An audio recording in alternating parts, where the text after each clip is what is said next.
ماجہ کی روایت ہے، نبی صاحب نے ارشاد فرمایا یخرج الناس من المشرق فیوطئون للمہدی، کہ مشرق سے لوگ نکلیں گے جو امام مہدی کی راہ کو ہموار کریں گے۔ اب سعودی عرب کے مشرق میں تو ہمارا ملک بنتا ہے، اس کا مطلب یہ کہ جس کو ہم وادی سندھ کہتے تھے نا پرانا، وہاں سے لوگ اٹھیں گے۔ یہ پاکستان اور افغانستان کے درمیان کا ایک علاقہ بنتا ہے۔ اللہ ایمان والوں کو یہاں سے اٹھائیں گے اور پھر وہ امام مہدی کے آنے کی راہ ہموار کریں گے۔ بیت المقدس 3 مرتبہ فتح ہوا۔ ایک مرتبہ عربوں نے فتح کیا حضرت عمر رضی اللہ عنہ کے زمانے میں بغیر لڑائی کے، کافروں نے چابیاں ہی حوالے کر دی تھی۔ دوسری فتح پھر کردستان کا ایک نوجوان تھا جس کا نام تھا صلاح الدین ایوبی، اس نے صلیبی جنگیں لڑی اور کافروں سے بیت المقدس کو فتح کروا لیا۔ اب تیسری مرتبہ وہ پھر فتح ہوگا، اور ہمارا یہ گمان ہے کہ اللہ تعالیٰ یہ اعزاز پاکستان کے لوگوں کو عطا فرمائیں گے انشاءاللہ۔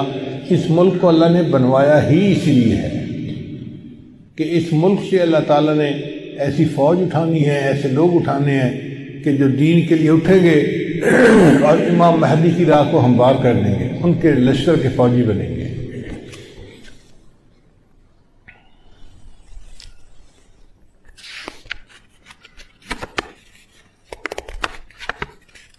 علامہ اقبال نے بہت خوبصورت شعر کہا ہے فارسی میں، خضر وقت از خلوت دشت حجاز آید بروں۔ خضر وقت سے مراد امام مہدی۔ خضر وقت از خلوت دشت حجاز آید بروں، کاروان زی وادی دور و دراز آید بروں۔ یعنی زی عظیم یہ کارواں جو ہے نا، یہ دور دراز سے آئے گا اور حجاز کے اندر آ کر یہ برآمد ہوگا۔ حدیث مبارکہ میں بھی ہے کہ امام مہدی آئیں گے مگر وہ چھپے ہوں گے، اپنے آپ کو چھپائیں گے۔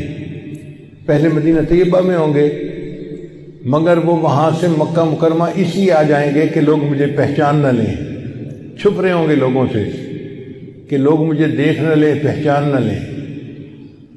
لیکن جب مکہ مکرمہ میں وہ طواف کر رہے ہوں گے تو وہ حجر اسود کے قریب آئیں گے تو ایک غیب سے آواز آئے گی کہ لوگوں یہ مہدی ہیں، تم ان کی بیعت کر لو۔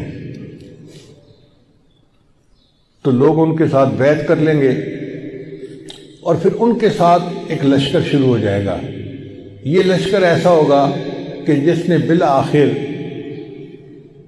بیت المقدس کو فتح کرنا ہے۔ حدیث مبارکہ میں ہے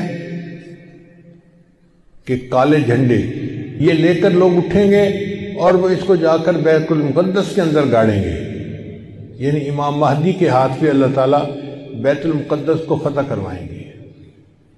پھر امام مہدی موجود ہوں گے تو ان کی موجودگی میں حضرت عیسیٰ علیہ السلام بھی آئیں گے۔ دمشق کی ایک مسجد ہے، اس مسجد میں وہ نماز کے لیے کھڑے ہوں گے، تکبیر کہی جائے گی تو اتنے میں حضرت عیسیٰ علیہ السلام اس مسجد کے مینارے کے اوپر اتریں گے آسمان سے۔ تو امام مہدی ان کو کہیں گے جی کہ آپ نماز پڑھائیں، اور وہ امام مہدی کو کہیں جی کہ آپ نماز پڑھائیں۔ چنانچہ حضرت عیسیٰ علیہ السلام کے حکم پر امام مہدی نماز پڑھائیں گے۔ یہ اعزاز ملے گا ان کو کہ حضرت عیسیٰ علیہ السلام ان کے پیچھے نماز ادا کریں گے۔ اب حضرت عیسیٰ علیہ السلام نبی علیہ السلام کی شریعت کے مطابق یہاں پر زندگی گزاریں گے۔ یہ ان کے لیے بھی اعزاز کہ انہوں نے دعا مانگی تھی کہ اللہ مجھے اپنے محبوب کی امت میں ہونے کا شرف عطا فرما، تو اللہ نے ان کو آسمانوں پہ بلا لیا اور پھر اللہ ان کو دوبارہ بھیجیں گے تاکہ وہ اس شرف کو حاصل کر سکیں۔ پھر حضرت عیسیٰ علیہ السلام بیت المقدس آئیں گے۔ اتنے میں دجال بھی آ جائے گا۔ اب دجال جو ہے وہ پوری دنیا کے اندر کفر کو پھیلائے گا۔ اس کے پاس ٹیکنالوجی ایسی ہوگی کہ بارش برسے گی، کھیتیاں زیادہ ہو جائیں گی، پھل زیادہ ہو جائیں گے، اور لوگ اس کے پیچھے لگ جائیں گے مادی وسائل کی وجہ سے۔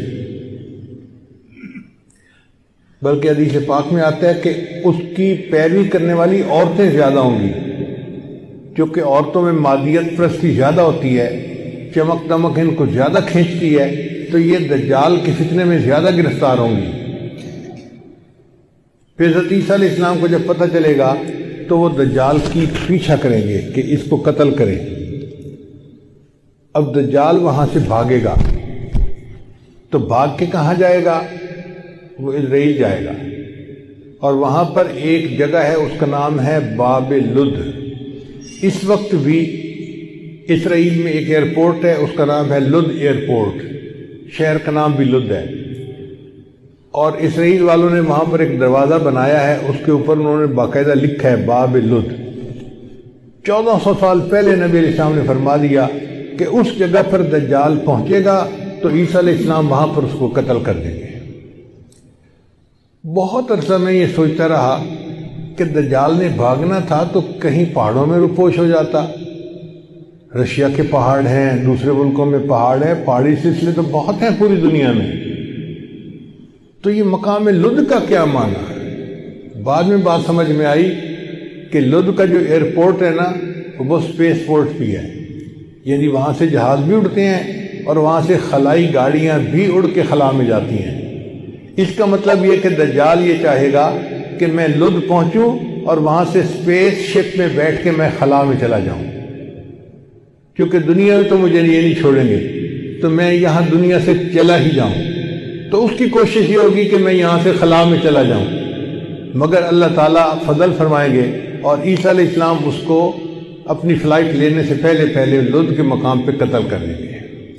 پھر اس کے بعد عیسیٰ علیہ السلام بیت المقدس کے تخت پر بیٹھ کر پوری دنیا کے فیصلے کریں گے۔ پوری دنیا کی حکومت عیسیٰ علیہ السلام کے ہاتھ میں ہوگی۔ پھر عیسیٰ علیہ السلام صلیب کو توڑیں گے اپنے ہاتھوں سے، اور پھر یہود و نصارہ میں جو ان کی مخالفت کرے گا اس کو قتل کریں گے، حتیٰ کہ ایک ایسا وقت آئے گا کہ پوری دنیا میں ایک بھی بندہ غیر مسلم نہیں رہے گا، سارے مسلمان ہوں گے۔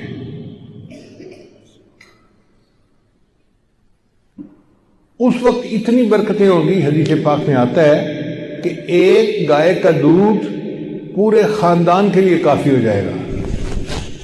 اب یہ بات تو سمجھ میں آتی ہے، آج ایسی گائے بن گئی ہیں جو 100 لیٹر دودھ دیتی ہیں ایک دن میں۔ اب 100 لیٹر تو واقعی پورے خاندان کے لیے کافی ہے، 40-50 گھروں کے لیے کافی ہو جاتی ہے۔ یہ باتیں نبی صاحب نے اس وقت فرمائیں جبکہ لوگوں کو اس کا تصور بھی نہیں ہو سکتا تھا۔ میرے آقا صلی اللہ علیہ وسلم کی نگاہ کیسی تھی؟ یہ نگاہ نبوت تھی جو بہت دور دیکھ لیتی تھی، کہ 1400 سال پہلے بیٹھ کر ایسی باتیں کی جیسے آج اپنی آنکھ سے دیکھ کے کوئی بندہ بات کر رہا ہوتا ہے۔ پھر عیسیٰ علیہ السلام فوت ہو جائیں گے، اور اس کے بعد جو بگاڑ آئے گا نا وہ پرماننٹ بگاڑ ہوگا، اور اس کے بعد پھر قیامت قائم ہوگی علی شرار الناس، ان لوگوں پر جو سب سے زیادہ شریر لوگ ہوں گے۔ تو ایسے لگتا ہے حالات سے کہ قیامت کے بڑی بڑی نشانیاں پوری ہو گئیں، اب امام مہدی کے آنے کا وقت بہت قریب ہے۔ یہ جو حالات میں اتنی بڑی تبدیلی نظر آ رہی ہے نا،